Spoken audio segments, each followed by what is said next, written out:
اپنی طاقت پر کہ تبلے بج رہے تھے، ڈھول بجائے جا رہے تھے، رقاصاؤں سے گیت سنائے جا رہے تھے، پورا میدان بدر ان کے ڈھولوں کی آواز سے، شور سے بھرا ہوا تھا۔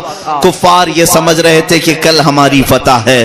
1000 سے زیادہ کی تعداد، کئی اونٹ تو وہ ذبح کر کے کھانے کے لیے پکائے ہوئے تھے، ہانڈیاں چڑھی ہوئی تھیں، سارا نشہ ان کے پاس تھا۔ السلام علیکم دوستو، ہم آپ کے لیے لے کر آئے محرم کا بہت ہی اچھا بیان، سنے گا تو انشاءاللہ نفع ہوئے گا۔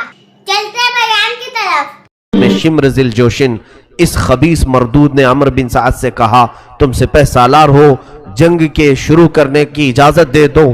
اسی اسنا میں حر بن یزید جو 1000 کا لشکر لے کر سب سے پہلے امام حسین کے پاس آیا تھا، اس نے آ کر کے پوچھا اے لوگو، کیا تم صحیح میں حسین کے ساتھ جنگ کرنا چاہتے ہو؟ حقیقت میں تم لڑو گے امام حسین کے ساتھ؟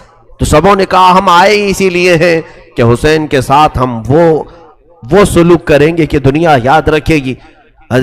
اس وقت حر بن یزید نے کہا اے لوگو، کیا تمہیں ڈر نہیں لگتا کہ حسین بن علی کے ساتھ لڑنے سے تمہاری آخرت خراب ہوگی، عاقبت برباد ہوگی؟ لوگوں نے اسے تانا مارنا شروع کیا کہ تو وفادار نہیں ہے، یزید کو ہم خط لکھ کر کے بھیج دیں گے، 1000 کا لشکر دے کر کے تجھے بھیجا گیا تھا حسین کو گرفتار کرنے کے لیے، تو اب بہکی باتیں کر رہا ہے۔ حر بن یزید فوج سے الگ ہو کر درمیان میں کھڑا ہوا، اپنے خیمے کے پاس آیا، اس کے گھر والے بھی تھے، اس کی بیوی اور اس کا بڑا بیٹا بھی تھا۔ انہوں نے دیکھا کہ حر کانپ رہا ہے اور بہت زیادہ جسم میں تھرتھراہٹ آ گئی۔ گھر والوں نے پوچھا حر یہ کیسی کپکپاہٹ ہے، کیسے کانپنا ہے؟ اس نے کہا میں ایک طرف جنت دیکھ رہا ہوں اور ایک طرف دوزخ دیکھ رہا ہوں، حسین کے خیمے کی طرف مجھے جنت دکھ رہی ہے اور یزیدی لشکر کی طرف مجھے دوزخ دکھ رہی ہے، اور میں بیچ میں کھڑا ہوں۔ بتاؤ اے لوگوں میں کیا کر سکتا ہوں؟ میں اگر دوزخ کو جان بوجھ کر کے ہاتھ میں لے لوں تو دنیا میں مجھ سے زیادہ بے وقوف اور پاگل کوئی نہیں ہوگا۔ یہ سنتے ہی اس کی بیوی نے کہا اے حر، آپ کے دل میں جو بات ہے وہ عمل کر جاؤ، جو دل تمہارا چاہ رہا ہے اس پر عمل کر جاؤ۔ حر نے فوراً اپنا گھوڑا دوڑایا اور اپنے بیٹے کو لیا، اپنی بیوی کو لیا، سیدھے امام حسین کے خیمے میں آیا۔ امام حسین نے دیکھا یزیدی لشکر کا پہلا کمانڈر آیا ہے، پوچھا کہ کیسے آنا ہوا؟ ابھی تو کوئی جنگ کی بات نہیں ہے۔ حر بن یزید نے کہا نہیں، جنگ کا تبل بج گیا ہے اور اعلان ہو چکا ہے کہ اہل بیت کے سر اڑائے جائیں گے، تیروں سے آپ کے جسم چھلنی کر دیے جائیں گے۔ میں اس لیے لشکر یزید چھوڑ کر آیا کہ مجھے رب نے ہدایت دی اور مولا مجھے تمہارے قدموں میں ڈال دیا۔ اے حسین، کیا میری بخشش کا کوئی راستہ نکل سکتا ہے؟ میں ہی ہوں جو آپ کو یہاں اترنے پر مجبور کیا، میں ہی ہوں جو آپ کو کربلا کے میدان پہ لے آیا۔ حر نے کہا کیا میری بخشش ہو سکتی ہے اگر میں اس عمل سے باز آ جاؤں؟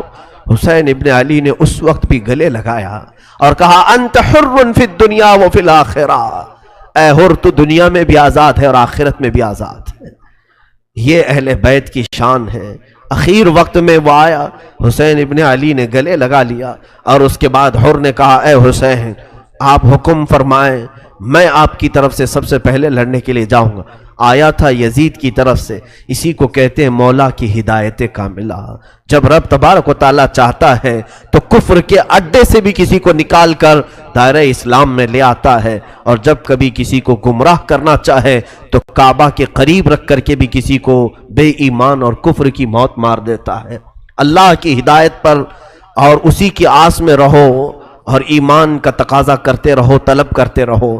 عزیزان گرامی، صبح عاشور کی ہے، دن یہ عاشورہ کا چل پڑا ہے۔ امام عالی مقام نے اس وقت اپنے گھر والوں کو صبر کی تلقین شروع کر دی، پھر سے دوبارہ جمع کر کے کہا اب بھی وقت ہے، تم سب کے سب پلٹ جاؤ، میں اکیلا نپٹ لوں گا، جب تک میری طاقت ہے میں ان کے ساتھ جو معاملات ہوں گے نپٹ لوں گا۔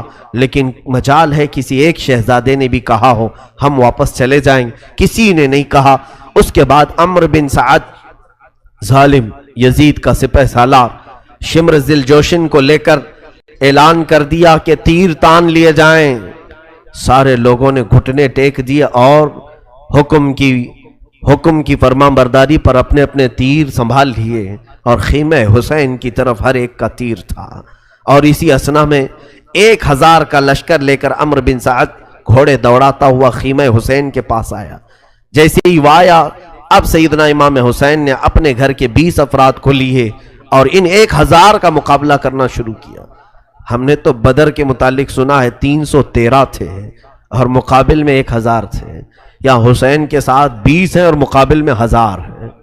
یہ ہاشمی جوانوں کے ساتھ امام حسین کے شہزادوں نے وہ آئے ہوئے لشکریوں کو جو دوڑا رہے تھے، خیموں کے پاس بے حرمتی کر رہے تھے، حسین ابن علی کے شہزادوں نے ان کی صفوں کو ایسے کاٹا، پورے مجمع کو ایسا منتشر کیا کہ کئی گھوڑے زخمی ہو کر گرے، کئی فوجیں وہاں کٹ گئیں، اور اس کے بعد وہ جان بچا کر پھر خیمہ یزید میں آ گئے، یزید کے لشکریوں میں آ کر مل گئے اور کہا اس طرح سے جنگ نہیں ہوگی۔ پھر عمرو بن سعد نے کہا اب دیکھنا، تم سب گواہ رہنا، سب سے پہلا تیر حسین کی طرف میں چلاتا ہوں، اور یہ کہہ کر کے اس نے خیمہ حسین کی طرف تیر چلایا، اور اس کے بعد اعلان کر دیا جنگ کا آغاز ہو چکا ہے۔ طبل بجائے گئے، باجے بجائے گئے اور سر پھونکے گئے، وہاں پر طبلے، بانسریاں اور یہ جو بجائے جا رہے تھے حسین کے ساتھ جنگ چھیڑنے کے اعلان میں بجائے جا رہے تھے۔ آج بھی لوگ بجاتے ہوئے نکلتے ہیں، شاید آج بھی لوگوں کے دل میں یہ ہوگا حسین کو بلا رہے ہوں گے کہ پھر سے جنگ شروع ہونے جا رہی ہے۔ طبلے بجائے گئے تھے یزید کی طرف، اور اس کے لشکریوں نے اعلان کے لیے ڈھول باجے بجا کر کے شروعات کی جنگ کی۔ امام حسین ابن علی رضی اللہ تعالیٰ عنہ اپنے خیمے میں بیٹھے تھے۔ حر بن یزید جو آئے، امام علی مقام کی بیعت کی تھی اور وفاداری کا ثبوت دیا تھا، وہ اٹھے اور جانے لگے تو حر بن یزید کا بیٹا علی وہ کھڑا ہوا اور کہا کہ اے ابا جان، آپ کے ہوتے ہوئے، میرے ہوتے ہوئے آپ کیسے جائیں گے؟ مجھے اجازت دیں۔ تو سب سے پہلے حر بن یزید کا بیٹا میدان کربلا میں اترا۔ یہ امام علی مقام کے وہ نئے ساتھی ہیں جو اسی دن ملاقات کی ہے اور اسی دن نکل پڑے، اور اس جوان نے 2-3 لوگوں کو اپنی تلوار سے مارا، لیکن زیادہ دیر تک وہ نہیں مار سکا۔ اچانک اسی اسنا میں ظالموں نے اسے گھیر کر شہید کر دیا۔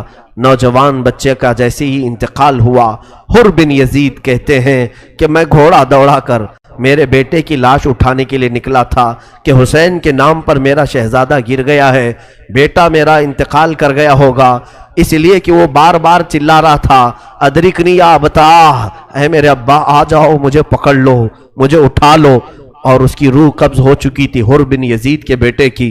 حر کہتے ہیں میں گھوڑا دوڑاتے ہوئے میرے جوان بچے کے تک پہنچنا چاہ رہا تھا، دیکھا وہاں پر مجھ سے پہلے حسین ابن علی پہنچے ہوئے ہیں اور امام علی مقام اس جوان کو اٹھا رہے ہیں اور اٹھا کر کے خیمے کی طرف لا رہے تھے۔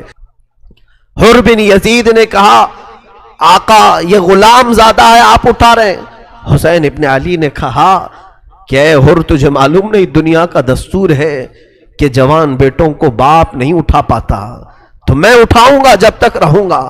لیکن کربلا نے وہ بھی منظر دیکھا جب حسین نے خود اپنے شہزادوں کی لاشیں اٹھائے، تب کوئی دوسرا اٹھانے والا تھا ہی نہیں۔ اپنی طاقت پر کہ طبلے بج رہے تھے، ڈھول بجائے جا رہے تھے، رقاصاؤں سے گیت سنائے جا رہے تھے، پورے میدان بدر ان کے ڈھولوں کی آواز سے، شور سے بھرا ہوا تھا۔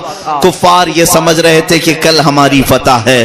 1000 سے زیادہ کی تعداد، کئی اونٹ تو وہ ذبح کر کے کھانے کے لیے پکائے ہوئے تھے، ہانڈیاں چڑھی ہوئی تھیں، سارا نشہ ان کے پاس تھا۔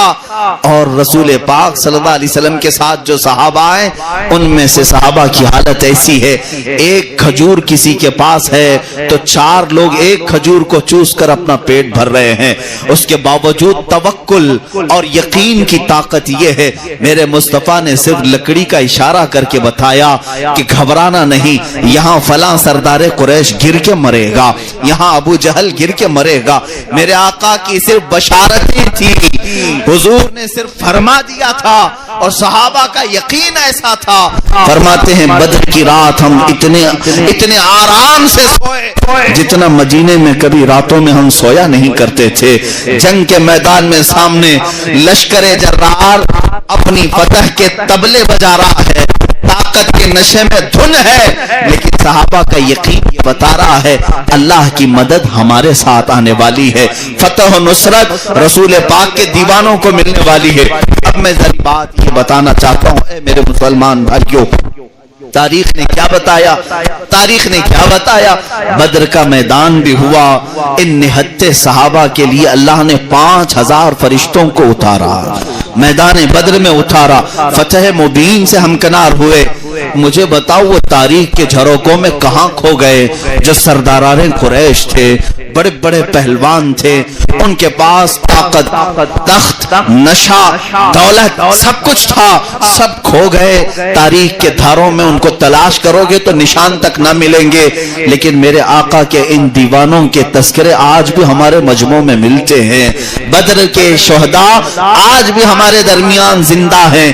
یہی تاریخ نے کربلا کے میدان میں بھی بتایا، 82 لوگوں میں سے اکثر اگرچہ شہید ہو گئے، کٹ گئے، ہاتھ پیر ان کے الگ ہو گئے، گردنیں جدا ہو گئیں، بظاہر تخت کے نشے میں چور یزید نے یہ سمجھا ہوگا میں نے ایک حق بولنے والی زبان کو بند کر دیا ہے، حسین کو ختم کر دیا ہے، اب میرے خلاف کوئی بات آنے والی نہیں ہے، ہمیشہ کا تخت میرا ہے، ہمیشہ کی سیاست اور اقتدار میری ہے۔ لیکن ہوا کیا، صرف 2.5 سال کے بعد اس کا جسم سڑا، بدبودار ہوا اور ایسے بستر پر مرا جہاں اس کے سرانے شراب کا کوزہ بھرا ہوا تھا، ناچنے والی گاتے رہی اور وہ مر کر ختم ہوا۔ اب میں بتاتا ہوں میرے عزیزو، تاریخ کے یہ دونوں معرکوں کو ذہن میں رکھنا، اور کبھی اللہ نے اگر توفیق دی تو ملک شام بھی چلے جانا اور عراق بھی چلے جانا، یہ انبیاء اور اولیاء کی سرزمین ہے۔ ملک شام، دمشق، وہ تخت خلافت کی تاریخ وہاں پر موجود ہے جہاں یزید نے اپنی طاقت کا تخت بچھایا تھا اور ظلم کی ایک تاریخ لکھی تھی۔ اور عراق میں اس لیے کہہ رہا ہوں، عراق کی دھرتی پر وہ کربلا کے ریگزار کا میدان آج بھی موجود ہے، دونوں جگہ جا کر کے دیکھ لینا۔ یہ فقیر گیا ہے، میں خود حاضری دیا ہوں، دمشق پہنچے تھے، بہت بڑے بڑے اولیاء کاملین کی زیارتیں کی، صحابہ تابعین کی زیارتیں کی۔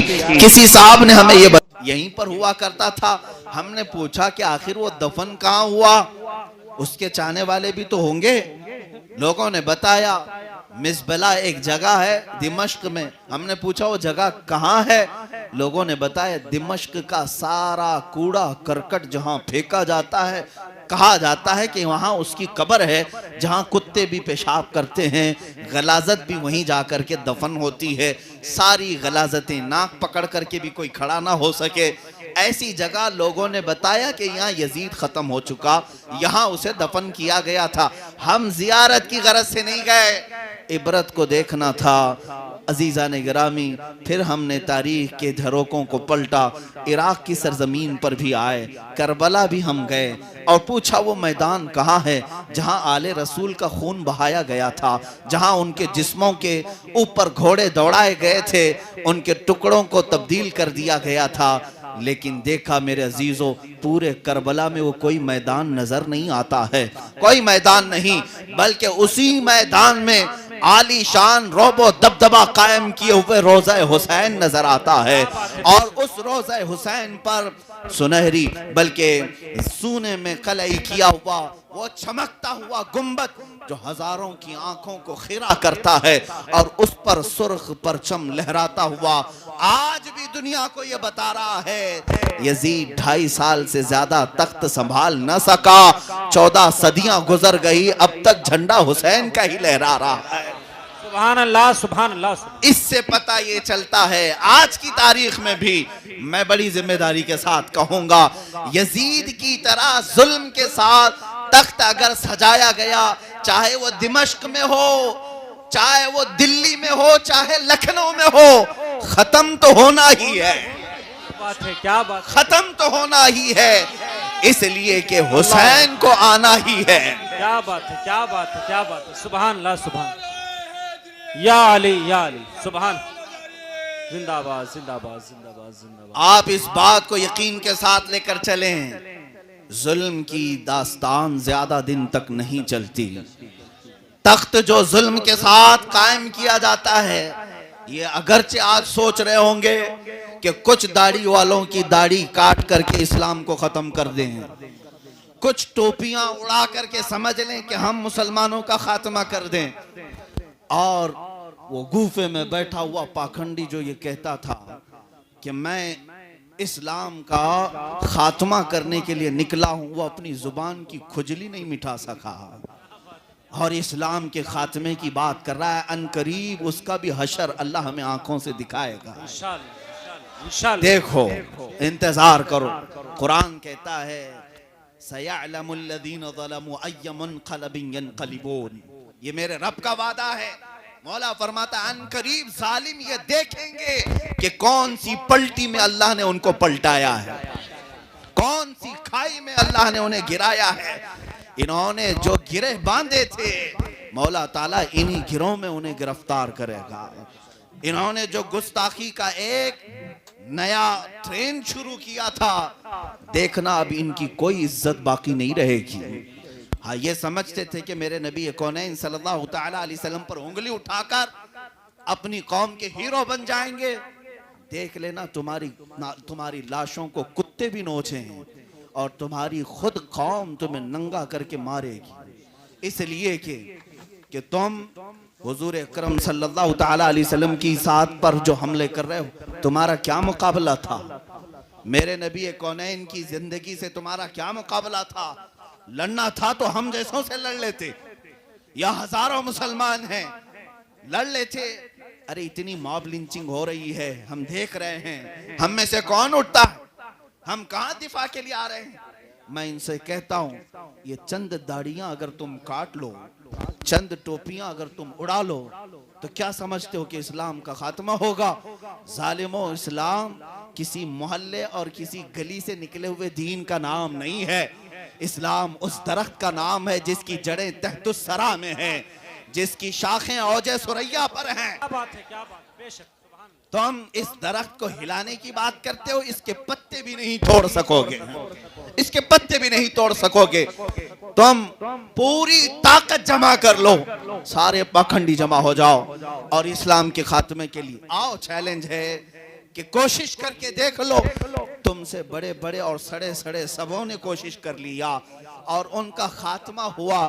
آج اس مراد آباد کی ایک تاریخ میں بتا دوں، مراد آباد کے شہر میں ایک عالم دین کو 3 امید کرتی ہوں